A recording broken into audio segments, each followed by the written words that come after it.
नमस्कार, छत्तीसगढ़ के खबरों में आप सभी का स्वागत है। मैं हूं आपके साथ स्मिता सिंह। बुलेटिन की शुरुआत करते हैं बड़ी खबरों के साथ। खबर रायपुर से है, जहां युवाओं से भेंट मुलाकात कार्यक्रम को लेकर हमारे संवाददाता ने कांग्रेस प्रवक्ता धनंजय सिंह ठाकुर से खास बातचीत की है। आइए जानते हैं कि प्रदेश की शिक्षा व्यवस्था पर क्या कुछ कहा और कांग्रेस प्रवक्ता धनंजय सिंह ठाकुर ने क्या कुछ कहा, ये सुनाते हैं।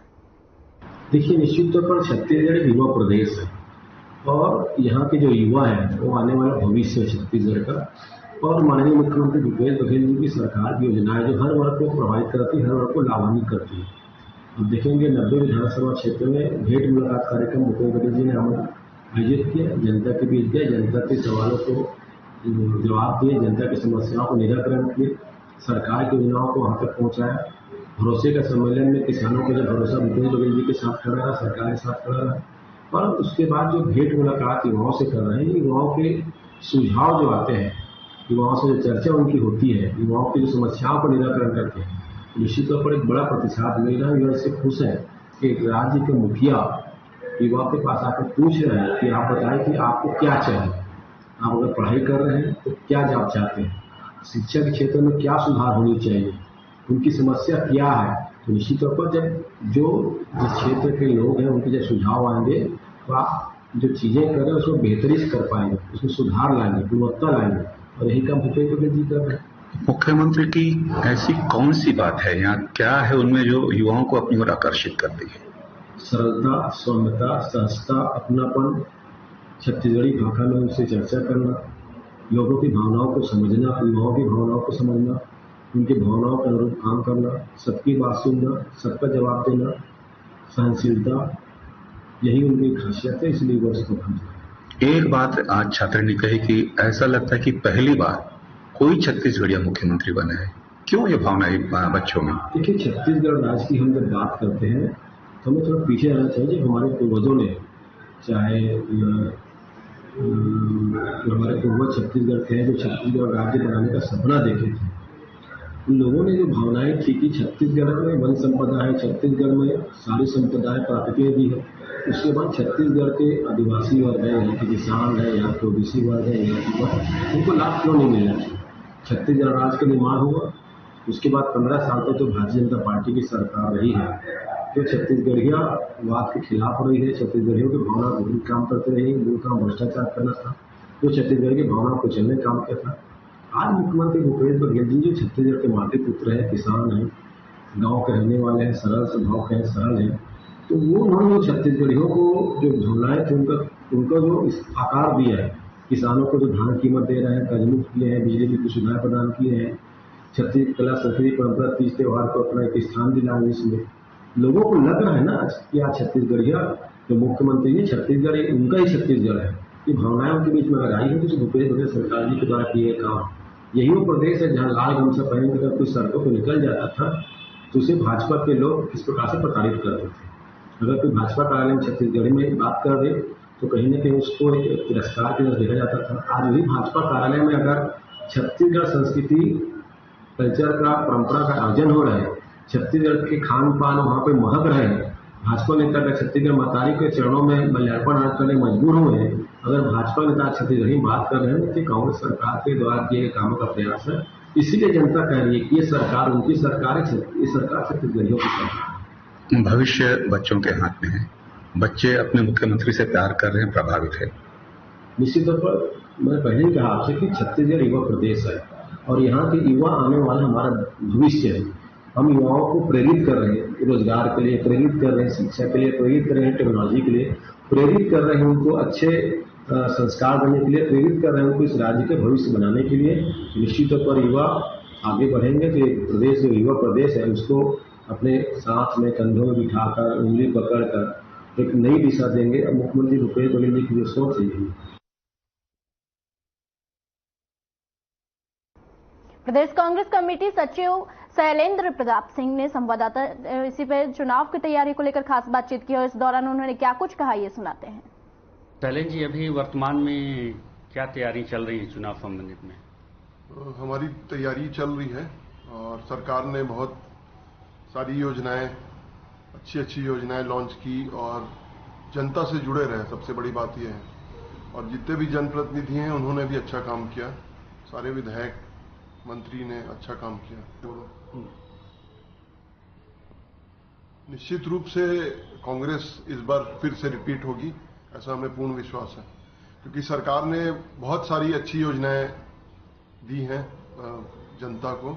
चाहे हम कर्ज माफी योजना की बात करें, चाहे राजीव युवा मितान क्लब के गठन की बात करें, चाहे बेरोजगार भत्ता की बात करें, चाहे स्वास्थ्य संबंधी, आज अगर आप सरकारी अस्पतालों में जाएंगे तो पहले से बहुत बेहतर हो चुका है जो सिस्टम है। तो ऐसी बहुत सारी योजनाएं हैं जो जनता से डायरेक्ट जुड़ा हुआ योजना है। और स्वामी आत्मानंद की अगर बात करें तो उससे बड़ा वो तो मतलब एक पूरे देश के लिए एक सबक हो गया, इतना अच्छा योजना है। जी, धरातल में कैसे योजना का प्रचार कर रहे हैं? हमारे जो पोलिंग बूथ के लोग हैं उन लोग लग चुके हैं। हमारे जो फ्रंटल ऑर्गेनाइजेशंस हैं, चाहे वो NSY के युवा लोग हैं, चाहे यूथ कांग्रेस के, चाहे महिला कांग्रेस, सब अपने अपने क्षेत्र में सक्रिय हैं और एक अच्छा रिजल्ट हमको मिलेगा।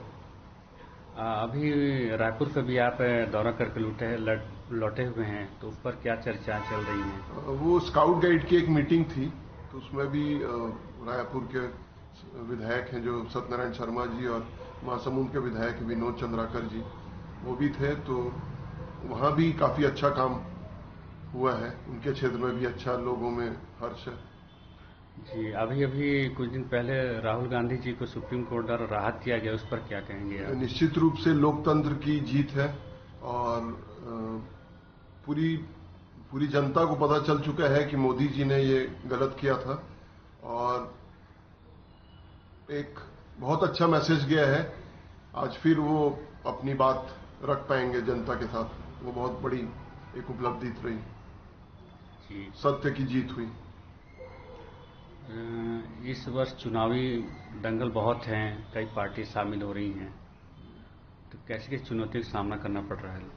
मैंने बताया जैसे कि सरकार ने 5 सालों में बहुत अच्छा काम किया है और जनता खुश है, इसलिए हम चाहे कितनी भी पार्टियां लड़े उससे कोई फर्क नहीं पड़ेगा और निश्चित रूप से कांग्रेस 75 पार करेगी। खबर रायपुर से है, जहां कल का दिन छत्तीसगढ़ रेलवे के लिए ऐतिहासिक दिन रहा, क्योंकि लगभग 1500 करोड़ की लागत से वहीं छत्तीसगढ़ के 7 रेलवे स्टेशन रायपुर, बिलासपुर, दुर्ग, तिल्दा, नेवरा, अकलतरा, भिलाई पावर हाउस और महासमुंद रेलवे स्टेशन के पुनर्विकास कार्यों का शिलान्यास वीडियो कॉन्फ्रेंसिंग के माध्यम से पीएम मोदी ने किया। और बता दें कि पीएम मोदी ने अमृत भारत स्टेशन योजना के तहत कार्यक्रम का शिलान्यास वीडियो कॉन्फ्रेंसिंग के जरिए किए और बीजेपी प्रदेश अध्यक्ष अरुण साव ने छत्तीसगढ़ वासियों को बधाई दी है और साथ ही पीएम नरेंद्र मोदी भी रेल मंत्री अश्विनी वैष्णव का जताया है आभार। सुविधाओं के विस्तार में आज का दिन छत्तीसगढ़ के लिए ऐतिहासिक दिन है, जब 1500 करोड़ रुपए से अधिक की राशि से छत्तीसगढ़ के 7 स्टेशनों को अमृत भारत स्टेशन योजना के अंतर्गत शामिल किया जाकर आज शिलान्यास का कार्यक्रम हो रहा है, जिसमें बिलासपुर, अकलतरा, रायपुर, भिलाई पावर हाउस, महासमुंद, तिल्दा, नेवरा, दुर्ग इतने स्टेशनों का सर्व सुविधा युक्त विश्व स्तरीय स्टेशन के रूप में विकसित होगा। निश्चित रूप से इससे छत्तीसगढ़ में यात्री सुविधाओं का विस्तार होगा और इस ऐतिहासिक उपलब्धि के लिए आदरणीय नरेंद्र मोदी जी, देश के यशस्वी प्रधानमंत्री, और देश के रेल मंत्री आदरणीय अश्विनी वैष्णव जी का धन्यवाद और सभी छत्तीसगढ़ वासियों को इस उपलब्धि के लिए बहुत बधाई और शुभकामनाएं।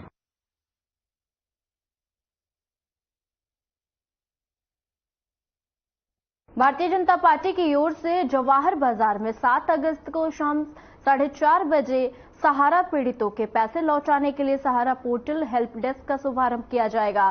सहारा में जमा लोगों के पैसे लौटाने के लिए सहारा निवेशकों को न्याय दिलाने के लिए मोदी सरकार प्रतिबद्ध है और इसके लिए सहकारिता मंत्री आपको बता दें कि अमित शाह ने सहारा रिफंड पोर्टल जारी किया है और इस पोर्टल के माध्यम से सहारा में सालों से फंसे निवेशकों के पैसे वापस मिलना प्रारंभ हो जाएंगे और सहारा पीड़ित इस पोर्टल में अपने रजिस्ट्रेशन सही ढंग से कर सकेंगे ताकि उनके पैसे समय पर वापस मिल जाए और इसलिए बीजेपी जवाहर बाजार में हेल्प डेस्क प्रारंभ कर रही है।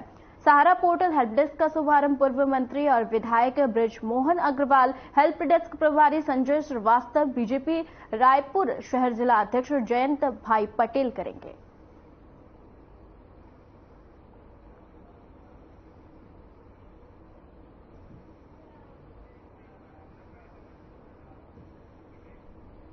रायपुर से हमारे संवाददाता छत्तीसगढ़ संगवारी बोर्ड के अध्यक्ष रामकुमार पटेल से खास बातचीत की है।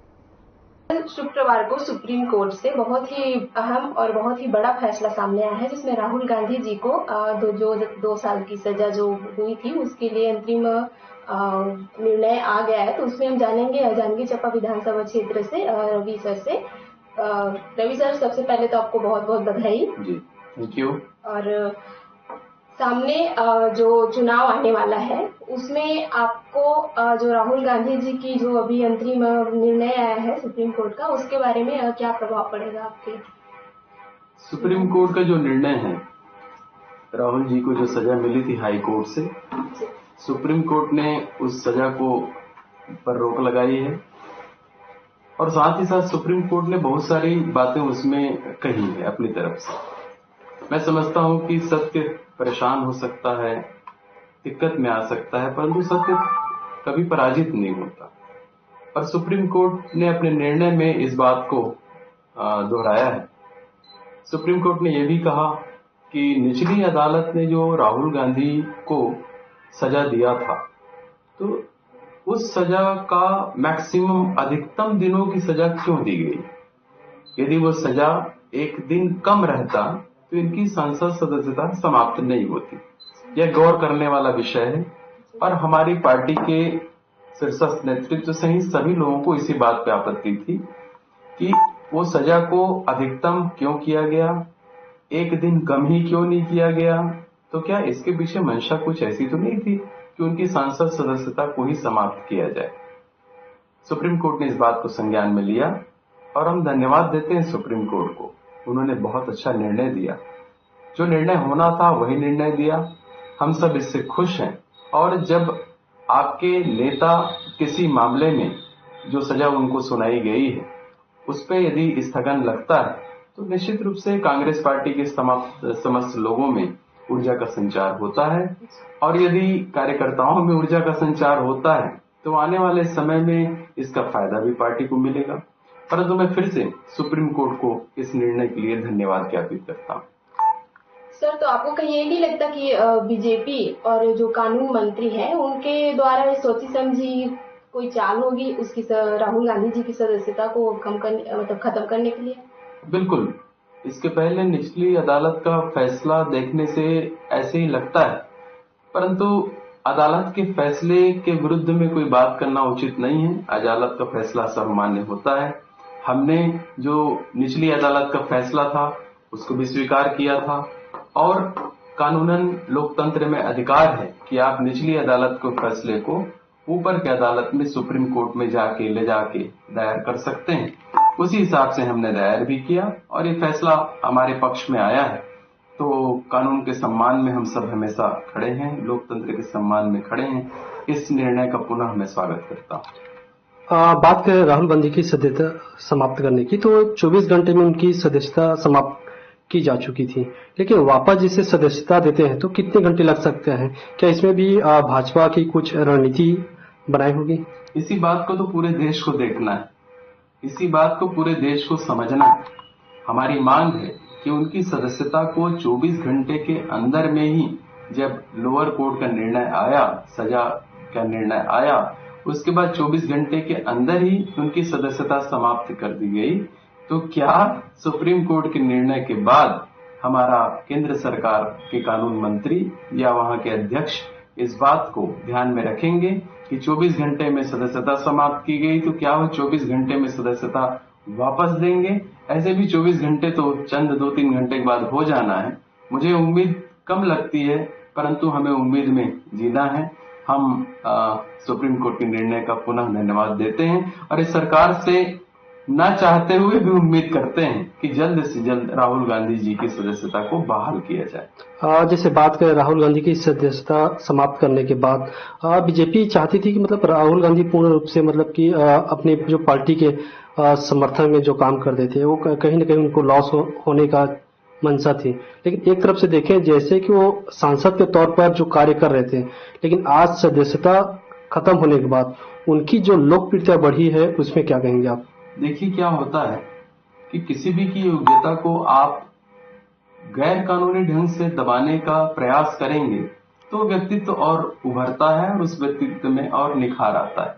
राहुल गांधी जी के साथ यही हुआ। बड़ी बेबाकी के साथ राहुल जी संसद में अपनी बात को रखते थे, निर्भयता से रखते थे, निडरता से रखते थे। उनकी आवाज को कुचलने के लिए सारा षड्यंत्र रचा गया और अंततः सुप्रीम कोर्ट के निर्णय के बाद उस षड्यंत्र का पर्दाफाश हुआ और पुनः राहुल जी गरजेंगे, ऐसी हमारी उम्मीद है।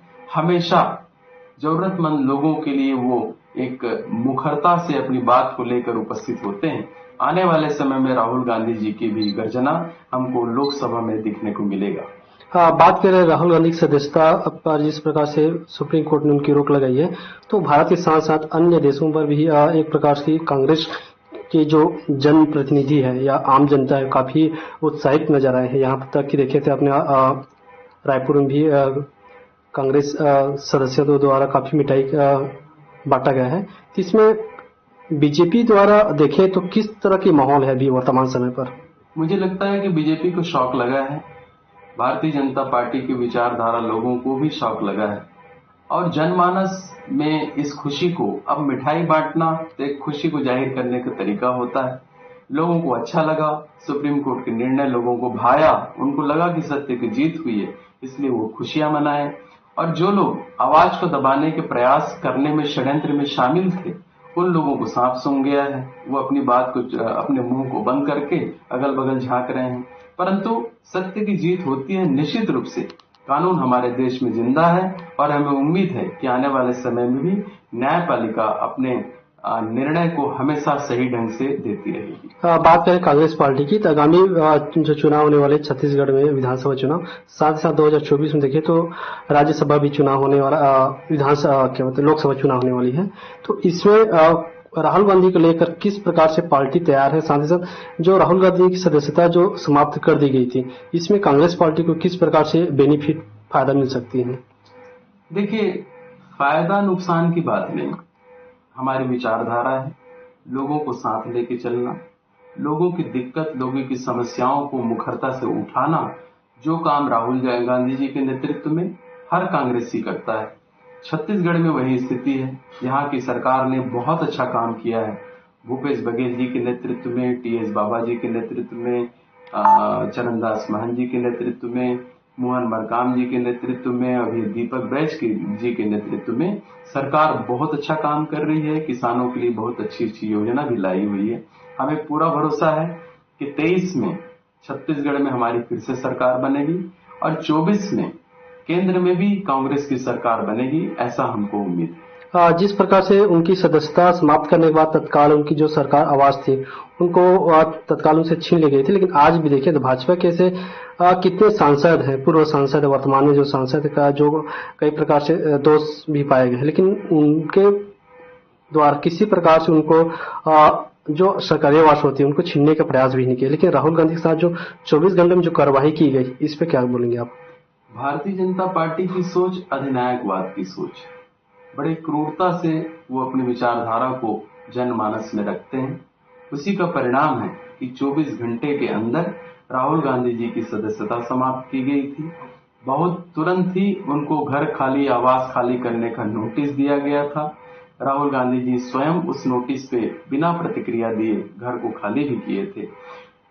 देश में लड़ाई विचारधारा की, एक विचारधारा होता है जो सबको साथ लेके चलने का, एक विचारधारा होता है अपने निर्णय को लोगों में थोपने का। तो केंद्र की सरकार जो भारतीय जनता पार्टी की नेतृत्व वाली सरकार है, अधिनायकवाद को यहाँ पर बढ़ावा दे रही है, परंतु निश्चित रूप से एक दिन आएगा कि पुनः जनता की सरकार पूरे भारतवर्ष में बनेगी, कांग्रेस की सरकार भारतवर्ष में बनेगी। बात करें सोशल मीडिया की, तो सोशल मीडिया में कहीं न कहीं एक प्रकार के महत्वपूर्ण भूमिका निभाती है सत्य या असत्य के लिए।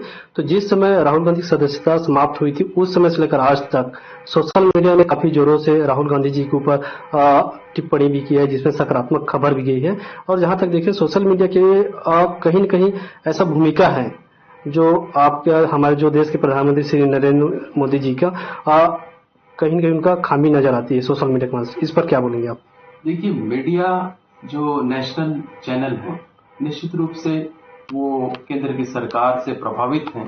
प्रभावित ना कहिए कि केंद्र की सरकार के अधीनस्थ वो काम कर रहे हैं, ऐसा हमको दिखने में आता है।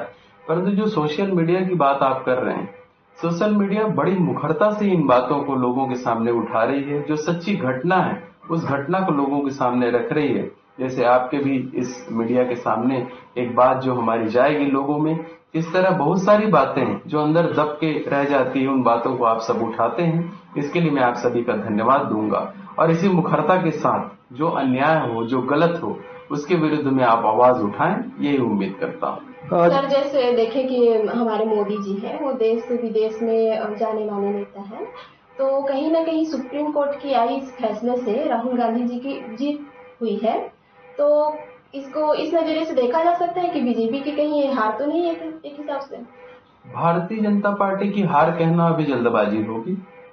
यह उनका जो अधिनायकवाद का एक स्वरूप है, विचारधारा है, उसकी हार है। और मैं समझता हूं कि मोदी जी की जो पूरी व्यक्तित्व है वो बनावटी व्यक्तित्व है। पूरे व्यक्तित्व को सजा के संवार के लोगों के सामने दिखाया जाता है। पूरी चुनावी माहौल में नरेंद्र मोदी जी और केंद्र के गृह मंत्री अमित शाह जी व्यस्त हैं, पर मणिपुर को देखने का समय उनके पास नहीं है। मणिपुर के लिए बयान देने का समय उनके पास नहीं है। ये बात प्रमाणित करता है कि आपकी इच्छा कुछ और है, आप दिखाते कुछ और है।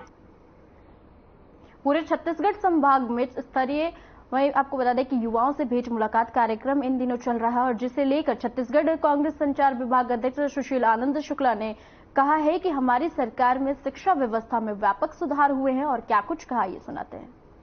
हमारी सरकार बनने में 6 नए मेडिकल कॉलेज खुले। हमारी सरकार बनने के बाद में 2 नई यूनिवर्सिटियां खुली। हमारी सरकार बनने के बाद शिक्षा के क्षेत्र में लगातार काम किए जा रहे हैं और मुख्यमंत्री भूपेश बघेल न सिर्फ शिक्षा, युवाओं को रोजगार कैसे मिले। आपको जान के आश्चर्य होगा कि देश छत्तीसगढ़ को अपना पहला शिक्षक राज्य बनने के 18 साल बाद मिला। 18 साल तक इस प्रदेश में सिर्फ शिक्षा कर्मियों की नियुक्ति होती थी। सीधे शिक्षक की भर्ती भूपेश बघेल ने चालू किया। सीधे का मतलब यह है कि युवाओं के भविष्य को सुरक्षित करने का काम किया गया। पिछले 5 साल में 1 लाख युवाओं को सरकारी नौकरी की। आज ऐसा कोई विभाग नहीं है जिसमें भर्तियां नहीं हो रही। हर विभाग में भर्तियां हो गई। 5 साल में हमने 5 लाख युवाओं को रोजगार दिया और आने वाले 5 साल में 15 लाख युवाओं को रोजगार देने के लिए छत्तीसगढ़ रोजगार मिशन का गठन किया। ये भूपेश है तो भरोसा है, युवाओं ने ये भरोसा और ज्यादा उनके सर पे। आगामी विधानसभा चुनाव को लेकर हर खबर की टीम अंबिकापुर पहुंची और वहां के लोगों के बीच जाकर जाना कि विधानसभा चुनाव में जनता की क्या राय है। जैसे इनका क्या है, ग्रामीण क्षेत्र में गोधन योजना वगैरह है, वो ठीक से गाँव के लोगों को रोजगार नहीं मिल रहा है और पशु लोगों के संग अच्छा व्यवहार किया जा रहा है, उसका खाने पीने की व्यवस्था किया जा रहा है। दूसरा एक अच्छा रोजगार है ग्रामीण क्षेत्र में। दूसरा अंबिकापुर शहर बहुत साफ सुथरा है और अच्छा, छोटा शहर है मगर अच्छा साफ सुथरा शहर है जी। वर्तमान सरकार कैसी लग रही है आपको? बहुत अच्छा है काम के हिसाब से। विकास हुआ है। तो क्या लगता है आने वाले समय में पुनः इनको आना चाहिए कांग्रेस को? वो तो चुनाव के बाद ही मालूम होगा क्या है। काम के आधार पर? काम के आधार पर अच्छा, आप यहाँ रह रहे हैं, 10 साल से आप सामान लाने ले जाने कर रहे हैं व्यवसाय में, क्या फायदा मिलता है आपको? वही बाल बच्चा पाल रहे हैं, इसी से कमा धमा करके। और क्या डेली इनकम कितना हो जाता होगा? वही 300-400 हो जाता है। 2-250 कोई गारंटी नहीं है इसमें। सरकार की नीति अनुसार अच्छा काम हो रहा है ना आप लोग? छत्तीसगढ़ के खबरों में फिलहाल के लिए इतना ही। मुझे दीजिए इजाजत। नमस्कार।